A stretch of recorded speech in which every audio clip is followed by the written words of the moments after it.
And the Dead Have Taken by Hermitude. The news anchor's flesh lolled like it hadn't the energy to keep up the facade.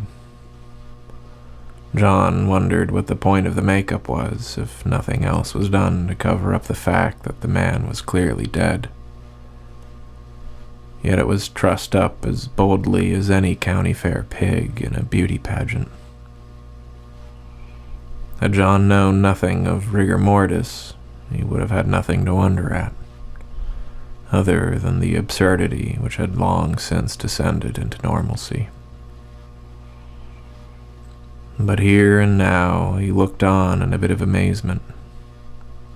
The corpse was fluidly animated. Not quite lifelike, but still impressive in a way.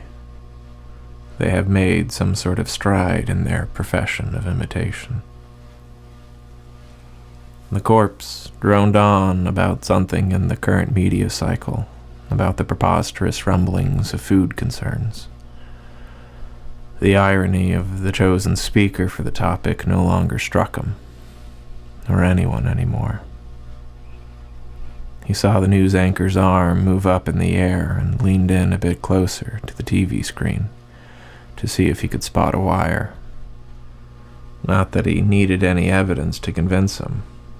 It was just a morbid fascination, a small desire to peer at least halfway behind the curtain. But there was nothing to be found.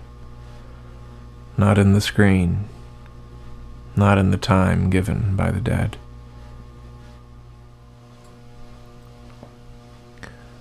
John had taken to perusing the gaunt remains of his local grocery store. More of a time killer than a real effort to fill his pantry. The cost alone would have bankrupted him, let alone the inevitable scrutiny for such excess. But still, walking the halls fulfilled a base desire to do something. The sights often brought about echoes of what used to be laughter. To see the dead shopping with carts full of expired items was an old joke. They never left the store, and the clerks had their lines to say. If you stuck around, you could hear them all, then hear them all repeated. Yes, sir, we do have anchovies. They are over on aisle 9. I'm sorry you're disappointed in our selection, ma'am, but the delivery truck is next Thursday, and I'm sure you'll find everything you need then. Thank you for your compliment. I do take pride in the upkeep of my local employment station. The best part was when the talk boxes for the shopping dead had long since malfunctioned and now gave nothing but silence. But the clerks still had their lines to say, accompanying parts be damned. If you really stuck around, you could notice that the items in the dead shopping carts would slowly be replaced with fresher expired products when one of them decayed past the point of the facade. What that point was seemed to be arbitrary. The noodle box had mold on it but was still around. Yet the red dye flavor drink John had seen last week had a label too faded to be clearly read, so it left the cart during one of the shift changes. Why one and not the other? Why one and not the other? But you'd have to be nearly dead yourself to catch such things. Life would have to hold no greater adventure for you to spend it discovering the secrets of minor corporate graveyards.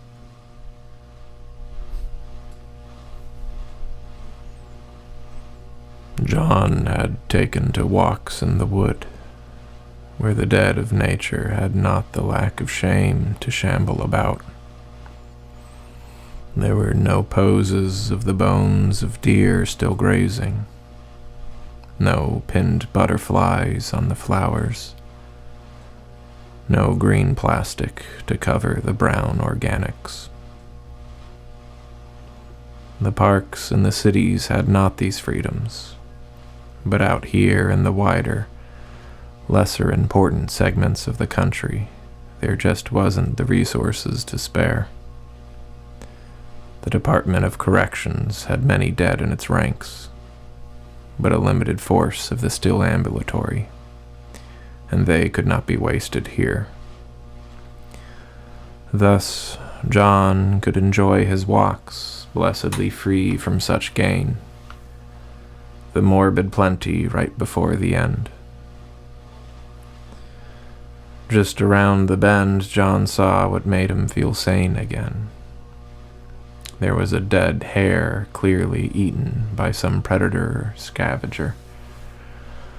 Large chunks were missing, and the body only had patches of fur. There was no bright red. No recent thing was this corpse, and no effort was made to preserve it. The flesh was blessedly blacker. In its partly rotten state, it still had value to the nearby anthill. You could follow the line of them, see the pieces they were bringing home, crawling from the void of the eye socket, or the many open entrances the body now had. They were busy participating in the greater truth of things. Death comes. Take of it what you will. Death comes. John wished he could take a piece home with him, a segment to remind him of such truth, a little anchor to help him not drift and drown in the ocean of lies the town was flooded in.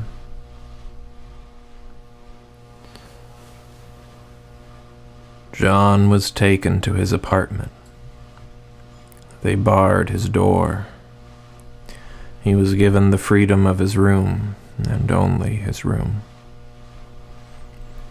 His stocks in the cupboards disappeared rather quickly. Then the dust that might have held some flavor neath the cans was supped up and boiled to a soup. John's stock of mental acuity was never higher. The cracks in the paint could tell him more than they ever did. The pattern and the lines was a simple language, like the mirroring of branches to roots. These lines were a reflection of the only tree left in this land. Only this one grew. In the plain where corpses walked there could be no other new growth. Just the one, whose flowering chokes the lungs with fetid pollen.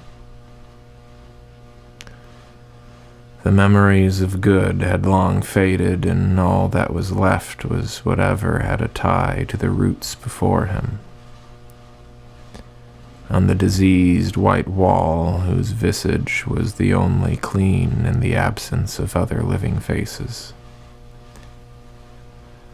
The wrinkles invoked all the moments he saw a piece fall off, when the first lie was told, and it only cost him a sliver to not notice it.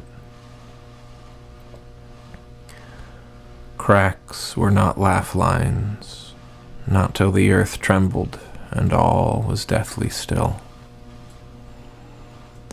until the room shook with the door's pronouncement of authority. No one else pretended to have such strength anymore. Only the police would waste the energy to knock so loudly.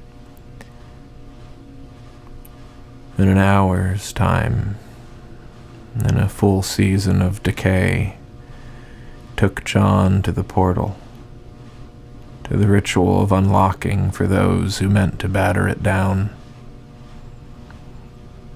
In full glory stood two uniforms, the two halves of the state.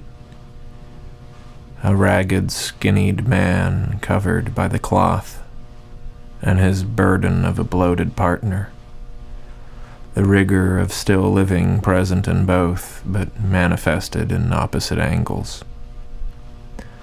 the one on the right by his trembles just beneath the pattern of breathing, the one on the left by the stress marks in his uniform, under all the straps used to keep him upright in the dolly. Both were the lie, the one in the pretense of his omission, the other by the pretense of substance. The two halves of the lie stood together to take him away, to the end that already came, but lingered far too long.